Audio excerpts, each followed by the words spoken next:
Is carbon the new currency? We have a pleasure today having Dr. Tammy Nemeth. She's a UK-based strategic energy analyst. She's doctor in history from the University of British Columbia and with an extensive experience in business consulting. Good afternoon, Tammy Nemeth. Good afternoon. How are you doing? I'm fine, and it's a pleasure to have you today talking with us. And the first point I would like to address to your thoughts. You recently mentioned the amount of money small and medium-sized business need to comply with the carbon rules. It's different from big size companies, but the medium-sized businesses. Could you please elaborate on these thoughts a little bit more for us? Sure. Became aware of the changes that are being proposed for the global financial accounting standards back in January. There was a call out in Canada to see what the Canadian perspective would be on such changes. And at COP26 last year, the International Sustainability Standards Board was created through the IFRS with the support of the G7 and the G20 to come up with a global baseline for new financial accounting standards. They appointed Emmanuel Faber, who used to be the CEO of Danone, as the chair of the ISSB. And then they brought in Sue Lloyd as the vice chair, and I believe she was part of the IFRS and the IASB. So there was a technical working group that drafted a global baseline, and then the ISSB sort of went through it again. And in March, they released it for public comment. The public comment ended in July. And so for the past few months, the board of 13 members have been discussing what the comments were and how they're going to move forward. So I wrote a report back in June outlining what this new global standard was and the implications, not just for the energy industry, which is particularly singled out in this new standard, but also agriculture and the 68 different industries that they've identified they want to cover. So it's everything. It's across the entire economy, which brings us to the small, medium enterprises. Because in these new financial rules, it's not just about coming up with a really good baseline for ESG reporting. It is so in depth that small companies, the estimates for compliance to account for all of the scope 3 emissions and to do a climate scenario analysis is on average about $400,000 a year. And that's just for 400,000? $400,000 a year to do the climate scenario analysis and to have all the scope 3 emissions accounting. But what size of company are you talking about? Up to 100 people or 10 people? Well, so initially what they're planning to do is like for, I think it is Europe, it's companies that are larger than 150 employees. And the point is to start with the very large companies and then roll it out through the smaller companies, because a lot of the smaller companies might be part of the supply chain. So the point is to have a really huge company like Unilever or any of these other really big multinational companies that have lots of smaller suppliers. Well, they'll be counted as part of their scope 3 emissions, which means then they'll have to explain to their bigger, the person they're selling to, what their carbon emissions footprint is, where they've sourced their things and whatnot. So it ends up this trickle down effect that it permeates to the small, medium enterprises. But tell me, all companies need to be financed by banks or institutions, or they have enough capacity to make the self investments? So the goal of the ISSB global standard is for especially banks, other financial institutions like insurers, and the investors. So if your bank, and part of the bank requirements is financed emissions. So it'll be how many, what's the emissions profile of that's on the books at the bank, which then means you've got, they want to know your little business that has a bank account, what's your emissions profile? Because that bank will have to include it in their assessment of what's on the books. What are they financing? And it could trickle down through mortgages, your car loan. They're already talking, like there's some banks that are part of GFANZ, which is Mark Carney's the Global Financial Alliance for Net Zero, where they want to have it so there'll be different loan rates for if you buy an electric vehicle versus a petrol vehicle. So they're already talking about how they can roll this in, and in order to explain what their carbon emissions are on their books. Sorry, we have a noise in the neighborhood, but it's not a problem. You mentioned that you have in the books, in the accounting data, but it's different from the reality. They keep different things. That's a good question. It's interesting how they want to document this. So they want to have it so you have to put your carbon emissions in your financial accounting alongside what your financials are. And then to take into account, this is the effect that climate change is going to have on my business. And it's not just the climate itself, but what government regulations are coming forward that could have an impact on your business. Well, now you've got companies that will be in the have to be predicting not just what the weather's going to be, but what their governments are going to be doing in order to comply with whatever net zero regulations they're putting forward. Is it only in the Western countries, or how is it? Do you have this information? I don't know. In China and India and other countries, this kind of approach for carbon reduction. That's a really good question. And I think it's something that a lot of people are kind of wondering about. The interesting part about the International Sustainability Standards Board is that in their 13-member board, they've got representatives from South Korea, from Japan, from China, from the UK, from Europe, from Canada, from the United States, from Africa.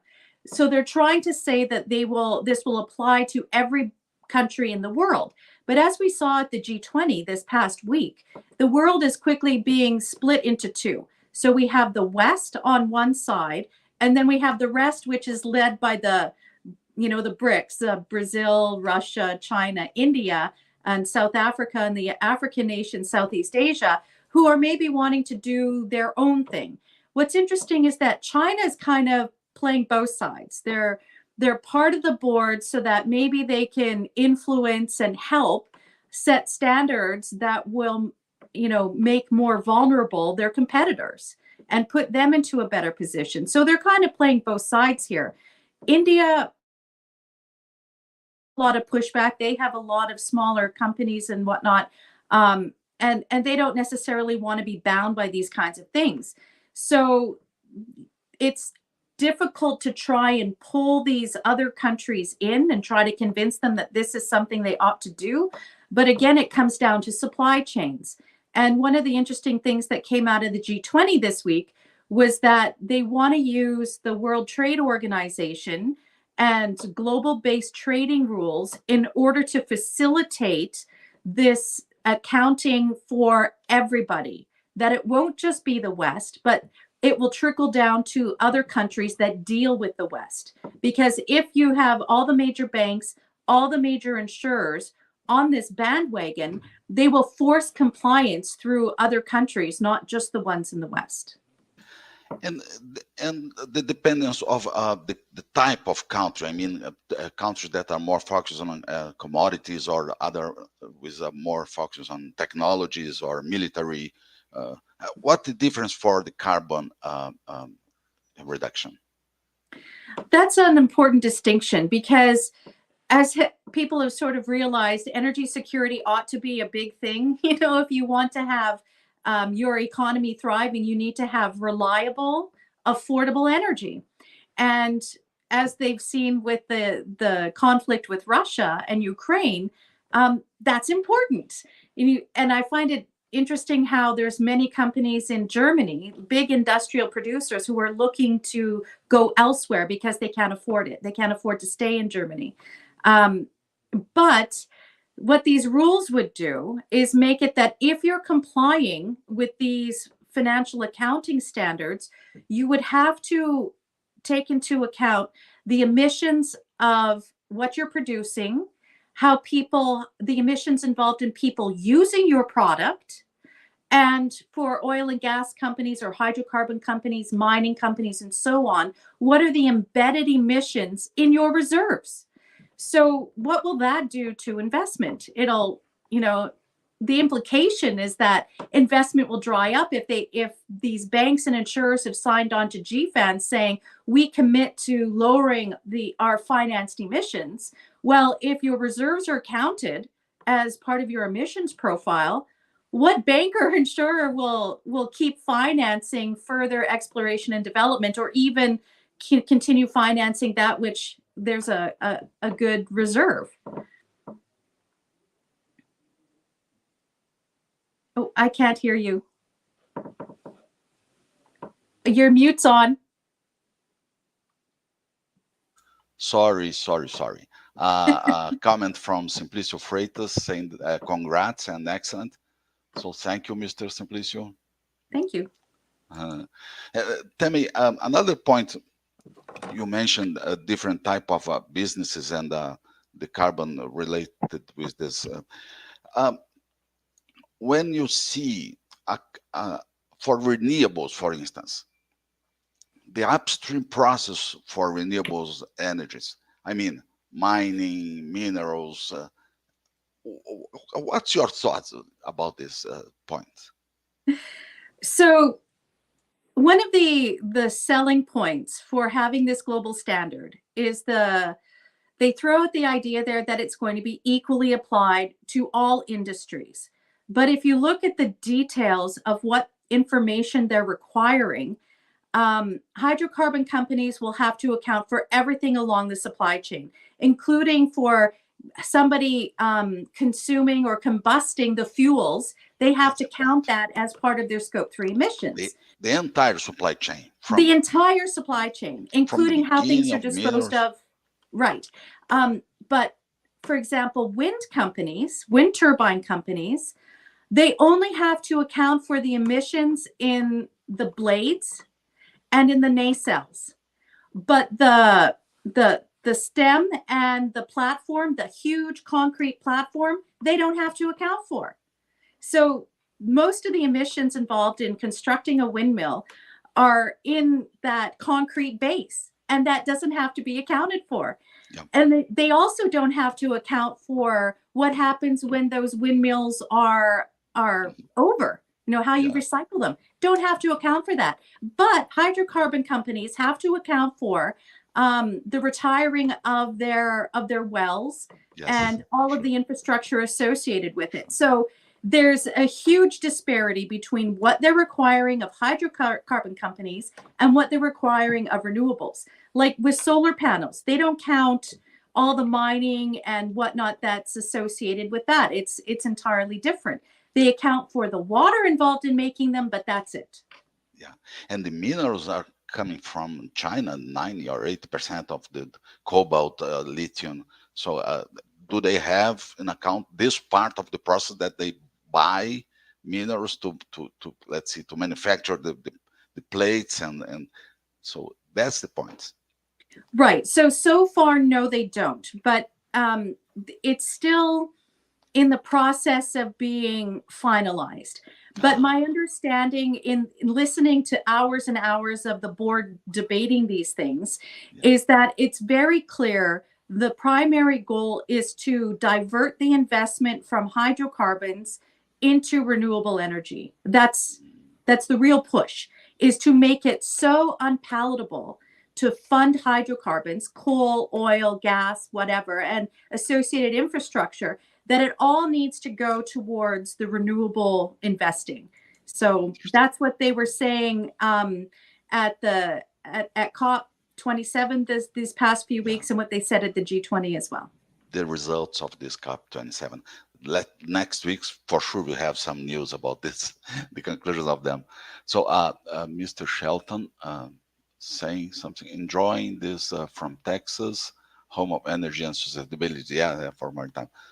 Fuel Trust has development solutions for shipping to support net zero goals. Love this topic. Yeah, this topic is fantastic. Really is. Now he's mentioned net zero goals, and I would kind of like to mention a report that was released during COP27, and Canada's former Environment Minister, Catherine McKenna, was appointed the chair of a UN high-level expert group back in the spring. So she spent the past 6 or 7 months going around consulting with lots of different environmental groups and associated stakeholders. And they released this report called Integrity Matters at COP27. Now, what's striking about this report is that it seeks to redefine net zero. Normally, when people redefine, redefine, sorry to interrupt you, but it's so shocking for me. How can we redefine?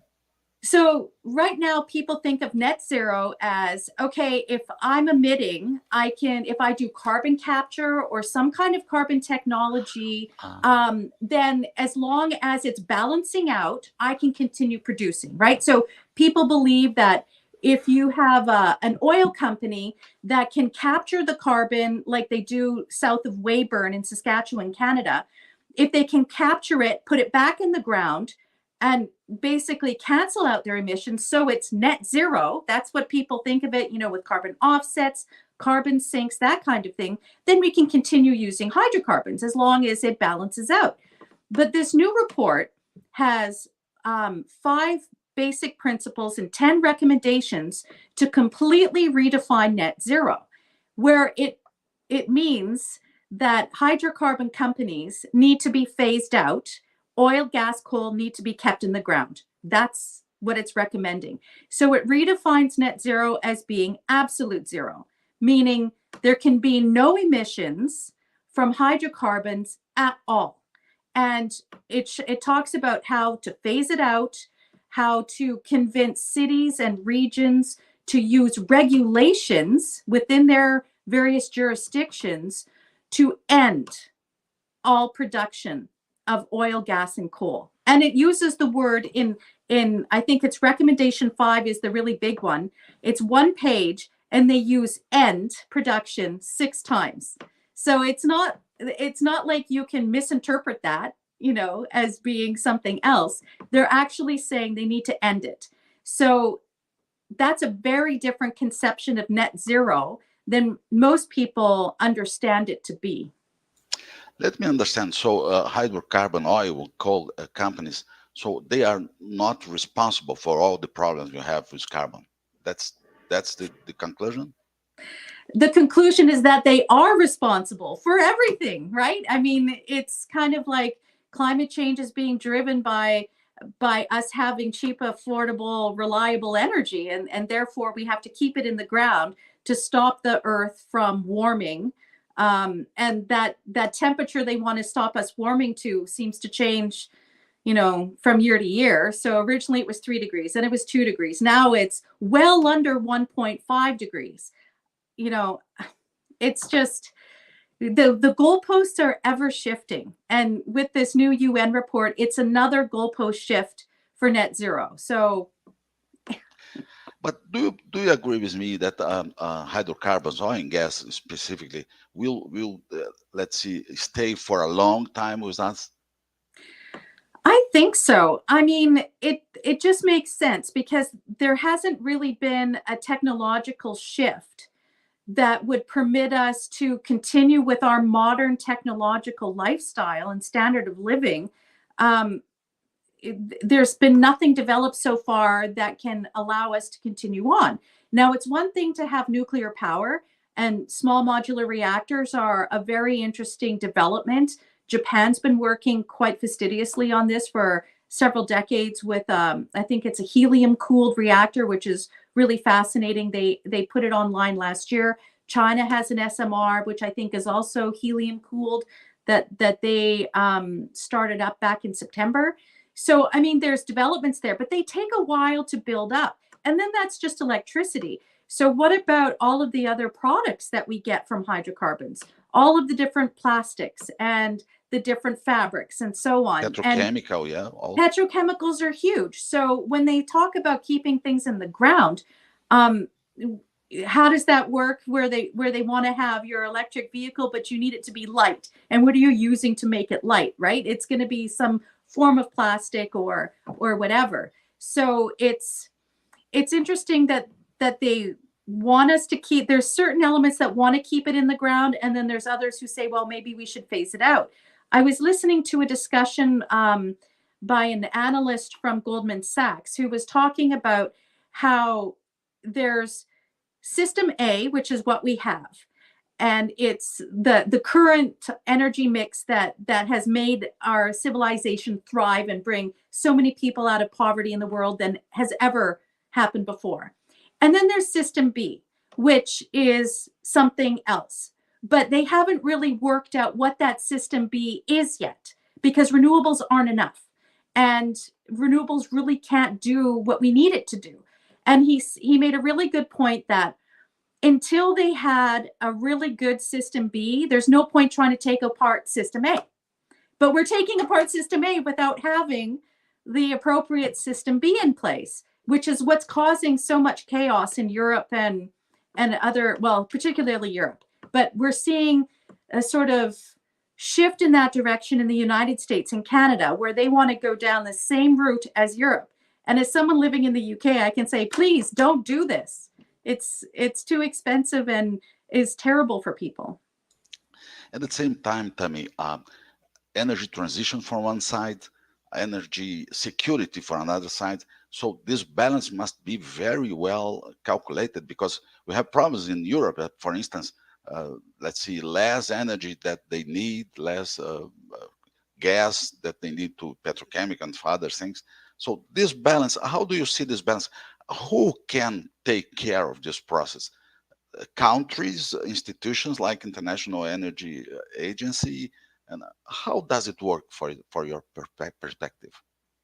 That's an excellent question, and I think it's a bit of a dilemma for people, because on the one hand they've been thinking, oh well, governments have our best interests at heart.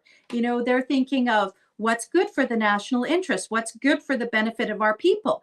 But if that were the case, they would not be going along the route that they're taking, because it's putting people into energy poverty. It's redistributing the sort of economic strength of countries, like I mentioned Germany before, but it's the sort of offshoring of industrial capacity to elsewhere. So it becomes very difficult. Who should be making these decisions? And I think that governments have been failing. And if you look at what international institutions are doing, I feel like sometimes the International Energy Agency is a bit schizophrenic, because they'll have these really good sort of Sorry, I'm laughing here because I agree totally 100% with you. Sorry to interrupt you again. Exactly, right? I mean, so you have on the one hand some really good technical reports that are realistic and whatnot. And then you have these kind of political ones, like their climate change one, which was just ludicrous. And I just think of how the IEA had originally been so strong on their technical expertise, and it was reliable and you could kind of trust the data coming out of it. And then it sort of went into something else where it's very politically motivated and politically driven. So, yeah. This is dangerous for the world, because the influence that the International Energy has today, moving investments and expectatives. So it's very dangerous that they have this political point of view and influence. It's my opinion.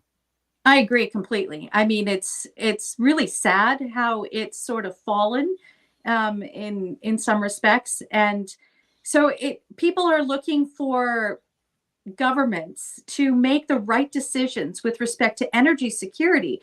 And I've heard so many really smart people talk about the difficulties with doing this transition as quickly as they want it. and government leaders are hearing it, but they're not listening. It's like they're listening to some activists or environmental organizations or some other experts that are politically driven or have another agenda besides national interest at heart. So I don't know what the solution is. I guess just to keep talking about what the limitations are. These are the risks. This is, a course of action that ought to be followed, and hope that someone listens. You mentioned two words that are very strong ones, limitations and risks. We need to let's see, to survive with through these strong words. Yeah, really is. Do you believe that carbon is a new currency, really, or is only, let's see, some words in the sky? I think it's the trajectory we're heading on, because I think the way that these new global standards are being constructed and how they're going to be utilized, banks will be more concerned not with whether you're a credit risk, but whether you're a carbon emissions risk. So then, for example, Vancity, which is a community bank in Vancouver, British Columbia, they've introduced a Visa card that will monitor your carbon emissions for all your purchases. And it'll break it down where these are the emissions involved in the restaurant you went to. These are the emissions involved in all of your different purchases. And they're suggesting and offering, well, we can have it so there's an emissions limit on your card that will cut you off when you've spent too much that's gone beyond what emissions profile you've set up. So therefore, it's not about whether or not you can pay off your credit card. It's if you've, spent too much, that will increase your carbon footprint. MasterCard introduced a similar one last year. And they're talking about, for example, certain banks in Canada are offering different loan rates to agricultural producers if they can prove that they're sustainable. So if they're doing sustainable agriculture, they'll get a better interest rate than if they can't prove that. How they prove that, I don't know. But this is the route that we're headed on. It's the trajectory. Yeah, I understand. Good. This is the first conversation we had with Tammy Nemeth, but my perspective is we can have more of this conversation. It was fantastic. She brought to us some thoughts from a person that has a very, very important experience in the consulting area for carbon and for this kind of process of renewables. So we expect that she can accept our invitation for next conversations. She is UK-based strategic energy analyst, as we mentioned at the beginning of our conversation. So it was a pleasure having Tammy Nemeth with us today. Thank you so much.